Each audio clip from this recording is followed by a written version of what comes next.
Hello दोस्तों, मैं सत्यम Gomti telecom से गोमती एग्रेरी बोल रहा हूँ। जैसा कि आप लोगों ने मेरा क्लास 1, 2, 3, 4 देखा और मुझे बहुत सारा प्यार दुलार मिला।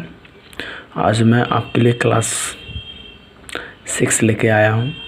आज मैं रजिस्टर के बारे में बता रहा हूँ। दोस्तों, मैं वीडियो 2-3 दिन लेट डाल रहा हूँ, इसलिए डाल रहा हूँ लेट, ताकि आप लोग जो भी क्लासेस चल रही हैं उसको आप ध्यान से देखो, पढ़ो, समझो। इस वजह से मैं क्लास जो है थोड़ा सा लेट चला रहा हूँ। तो दोस्तों, जो भी प्यार दुलार दे रहे हैं उसको देखते रहिए बराबर। कहीं कोई प्रॉब्लम आती हो तो ज़रूर कमेंट बॉक्स में कमेंट कीजिए। तो दोस्तों, आज की क्लास है रजिस्टर। जी हाँ दोस्तों, इसी रजिस्टर को कुछ लोग रेजिस्टेंस बोलते हैं, जबकि वो गलत बोलते हैं। रजिस्टर का नाम दोस्तों, कुछ लोग रजिस्टर को रेजिस्टेंस बोलते हैं, जबकि रजिस्टर का नाम रजिस्टर ही है। जो रेजिस्टेंस होता है वो किसी भी रजिस्टर का जो मान होता है उसको हम रेजिस्टेंस बोलते हैं। तो दोस्तों, आप लोग जान लीजिए कि जो रजिस्टर होता है, इसके जो मान होते हैं उसको रेजिस्टेंस बोलते हैं। इसका एक्चुअली नाम रजिस्टर होता है। दोस्तों, रजिस्टर जो होता है वो 6 प्रकार का होता है, जिसमें से आज हम आप लोगों को बताएंगे कौन से रजिस्टर पे आपको जंपर मारना है, कौन से रजिस्टर पे आपको जंपर नहीं मारना है। तो दोस्तों, जो रजिस्टर सीरीज़ लाइन में लगे होंगे उस पर आपको जंपर मारना होगा। जैसे कि सीरीज़ लाइन में जो होता है वो नॉर्मल रजिस्टर लगाया जा सकता है, फ्यूज रजिस्टर लगाया जा सकता है, ड्यूल रजिस्टर लगाया जा सकता है, जो 0 से लेकर 50 ओम तक के बने होते हैं। तो चलिए हम शुरू से आपको एक्सप्लेन करते हैं। नॉर्मल रजिस्टर जो होता है, जब आप इसे चेक करेंगे तो दोस्तों मल्टीमीटर जो होगा ना वो बीप के साथ में आपको 0 से लेकर 50 ओम तक की वैल्यू देगी। जैसे कि आपने किसी एक रजिस्टर को चेक किया, वो दिखने में कैसा होगा दोस्तों, वो होगा ऊपर से काला, और जब पीसीबी से बाहर निकालेंगे तो साइड में और नीचे उसके वाइट कलर दिखेगा। यानी ऊपर का जो सिरा रहेगा वो ब्लैक रहेगा, साइड से सिल्वर कलर रहेगा जो पीसीबी प्रिंट से जुड़ा रहता है, और नीचे का हिस्सा जो होगा वाइट होगा। जब आप इसे कंटिन्यूटी रेंज में चेक करेंगे, बजर रेंज में चेक करेंगे, तो ये बीप के साथ 0 से लेकर 50 ओम तक की वैल्यू देगी। जैसे 1, 2, 3, 4, 8, 10, 12, 15, 20, 25, 35, 40, 45, 50, इस तरह से। अगर ये बीप के साथ इतना मान दे रहा है 0 से लेकर 50 ओम तक, तो नॉर्मल रजिस्टर सही माना जाएगा, जिससे आप जंपर मार सकते हैं। और नॉर्मल रजिस्टर हमेशा सीरीज लाइन में लगी रहती है। उसके बाद आता है दोस्तों फ्यूज रजिस्टर को भी हम बजर रेंज में ही रखकर चेक करते हैं। अगर ये बीप के साथ 0 ओम की वैल्यू दे रहा है तो ये रजिस्टर सही माना जाता है। ये भी सीरीज लाइन में लगा होता है, जो कि स्पीकर सेक्शन में लगा होता है अधिकतर। दोस्तों, ये दिखने में क्या होता है कि ऊपर से ब्लैक रहेगा, अब साइड से नीचे रहेगा, साइड और नीचे से आपको वाइट दिखेगा। जब आप इसको पीसीबी से निकालेंगे तो ये क्या होगा, नीचे का हिस्सा जो होगा वो सफ़ेद दिखेगा, ऊपर का हिस्सा ब्लैक, और साइड से सिल्वर पट्टी लगी रहेगी जो पीसीबी की प्रिंट से जुड़ा होता है। दोस्तों, इसके ऊपर 0 लिखा होगा। डुअल रजिस्टर यदि नॉर्मल रजिस्टर का सीरीज है तो बीप के साथ आपको 0 से लेकर 50 ओम तक की वैल्यू देगी। जी हाँ दोस्तों, डुअल रजिस्टर जो होगा, अगर वो नॉर्मल रजिस्टर का सीरीज है, यानी नॉर्मल रजिस्टर जो ऊपर हमने बताया कि नॉर्मल रजिस्टर 0 से लेकर 50 ओम का होता है, तो वही चीज़ डुअल होता क्या है। डुअल का दोस्तों, कोई भी एक चीज़ अगर 2 बार आया, 2, 3, 4 इकट्ठे हैं तो उसको हम बोलते हैं डुअल या पैकेज रजिस्टर, या उसको कोई भी नाम दे सकते हैं अगर कोई भी कंपोनेंट एक साथ लगे हुए हैं तो अगर डुअल रजिस्टर रहेगा दोस्तों और वह नॉर्मल रजिस्टर का सीरीज है तो इसे भी आप जंपर मार सकते हैं।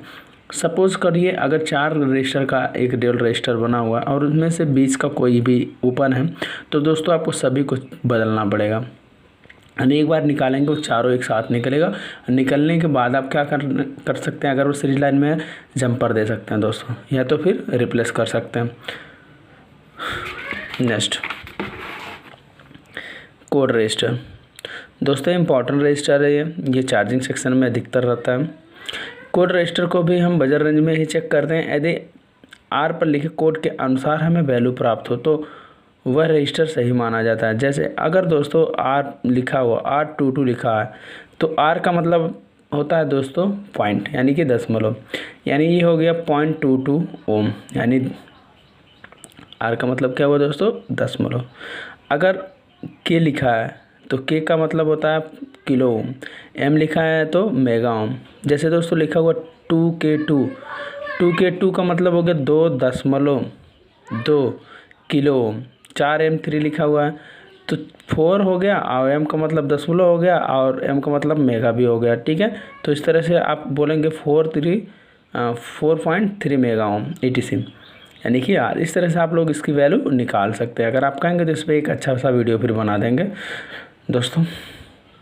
यानी कोड रजिस्टर के अनुसार जितना उस पर वैल्यू लिखा हुआ उतनी वैल्यू चेक इन में हमें आनी चाहिए दोस्तों। अगर वो 50 ओम से नीचे है तो बजर मारेगा, नहीं तो नहीं मारेगा। जैसे मेगा ओम और किलो ओम का जो भी रजिस्टर होगा ये आपको बीप नहीं देगा, ये आपको केवल देगा वैल्यू देगी। और ये क्या होता है दोस्तों, पैरेलल लाइन में लगी होती हैं। जो किलो ओम और मेगा ओम के रजिस्टर होते हैं इसको हम BDR या थर्मिस्टर के नाम से भी जानते हैं एक प्रकार से। तो वो अभी नीचे आपको मिलेगा, 5वें नंबर पे दिखाई दे रहा है। अब आता है दोस्तों BDR या थर्मिस्टर। BDR या थर्मिस्टर को मैं दोनों इकट्ठे लिख दिया हूँ, जबकि थर्मिस्टर का 6वां नंबर भी मान सकते हैं। इसलिए मैंने यहाँ इकट्ठा लिखा हूँ कि जो BDR का काम हो वो थर्मिस्टर काम, जो थर्मिस्टर काम हो BDR का काम है।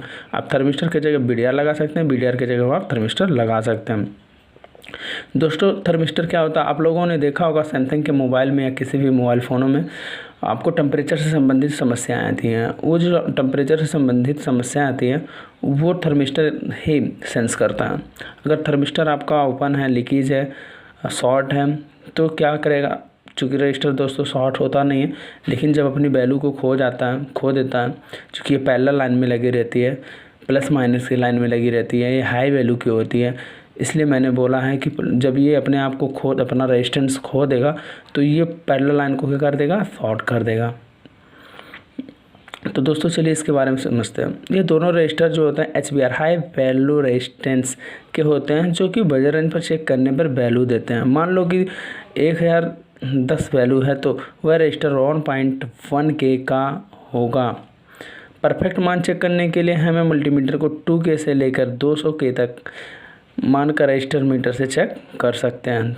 जैसे दोस्तों मान लीजिए आपको HVR रजिस्टर चेक करना है, इसके मान को चेक करना, तो कंटिन्यूटी रेंज पे जब आप चेक करेंगे तो दोस्तों तो ये बीप नहीं देगा, आपको वहाँ पे वैल्यू देगा। जो वैल्यू देगा 1000 दे रहा है तो समझ के चलिए किलो ओम है, 10,000 दे रहा है तो मान लीजिए 1 मेगा ओम है।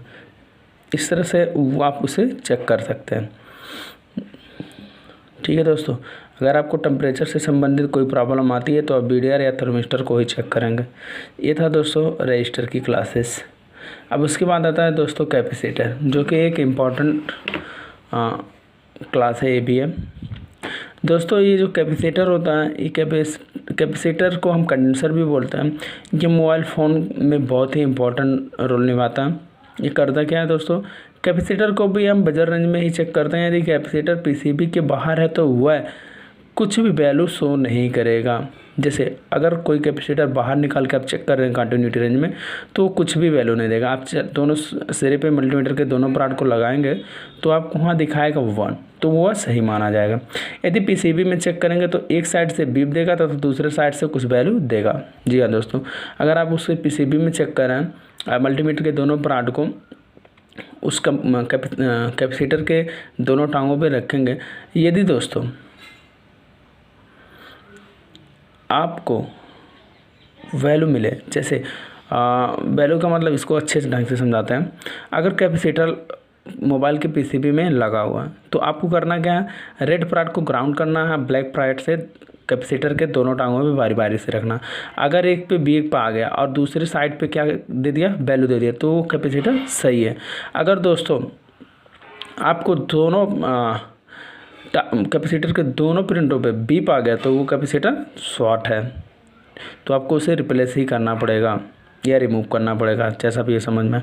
अगर जो वैल्यू मिल रही है दूसरे साइड में वो अप डाउन हो रही है, जैसे कभी दे रहा है 100 तो कभी दे रहा है 500, कभी दे रहा है 600, कभी दे रहा है 300, तो ऐसे कंडीशन में वह जो कैपेसिटर होगा वह लीकेज होगा, जिसे आपको रिप्लेस ही करना पड़ेगा। ठीक है दोस्तों, ये था कैपेसिटर। उसके बाद आता है दोस्तों ट्रांजिस्टर।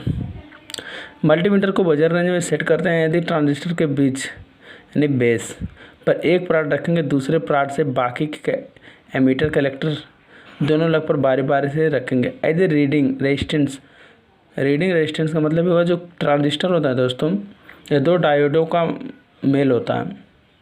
अगर बाकी के दोनों लेग पर आपको रेजिस्टेंस मिल गई, उसकी वैल्यू मिल गई, तो वो ट्रांजिस्टर सही माना जाएगा। अगर किसी पर भी बीप आ गया तो वह ट्रांजिस्टर खराब माना जाएगा।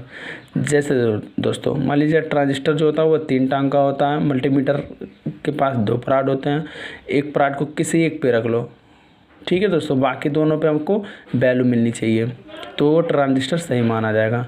अगर दोनों पे वैल्यू नहीं मिली तो वो ट्रांजिस्टर खराब माना जाएगा, या दोनों पे बीप मिली तो ट्रांजिस्टर शॉर्ट माना जाएगा। ठीक है दोस्तों, अब इसे देख लीजिए ओपन, शॉर्ट और लीकेज तीनों कंडीशन को। कोई रेजिस्टेंस प्राप्त ना होने पर वो ट्रांजिस्टर ओपन माना जाएगा। जी हाँ दोस्तों, अगर आपने एक पराड को 20 पे रख लिया, कई बार चेक किया सब पलट के, लेकिन आपको कोई वैल्यू नहीं मिली, तो ट्रांजिस्टर क्या हो गया, ओपन हो गया। शॉर्ट की कंडीशन में बी की आवाज़ आने पर शॉर्ट मानी जाएगी, और लीकेज की कंडीशन में रेजिस्टेंस कम ज़्यादा आने पर 50-100 लीकेज माना जाता है।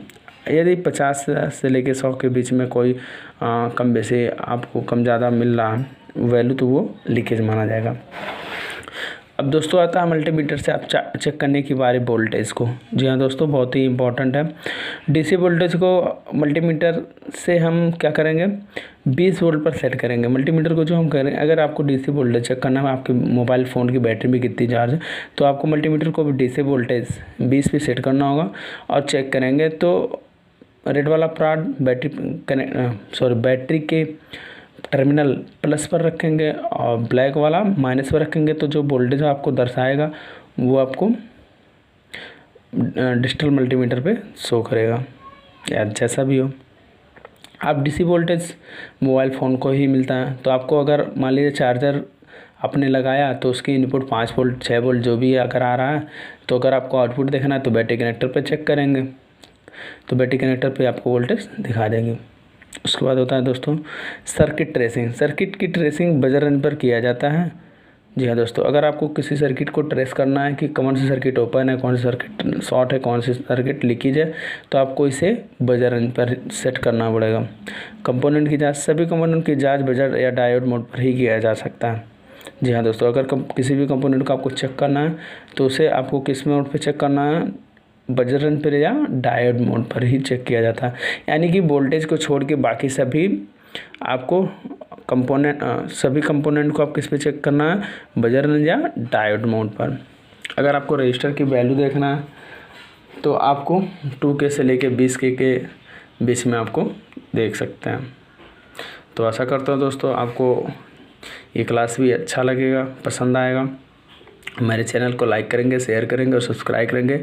नेक्स्ट की जो क्लासेस हैं दोस्तों वो इम्पोर्टेंट है, आपको बताएंगे हम सेक्शन वाइज वैल्यू कि कौन से सेक्शन में कितनी वैल्यू आती है। उसके बाद आता है दोस्तों hard testing section wise voltage, किस सेक्शन में आपको कितनी के वोल्टेज मिलेंगे। तो दोस्तों आशा करूँगा आप लोगों को मेरी चैनल पसंद आएगी और आप मेरे चैनल को लाइक करेंगे, शेयर करेंगे, व्यू बढ़ाएंगे। तो दोस्तों तब तक के लिए टेक केयर, बाय बाय। आप लोग अपना ख्याल रखें।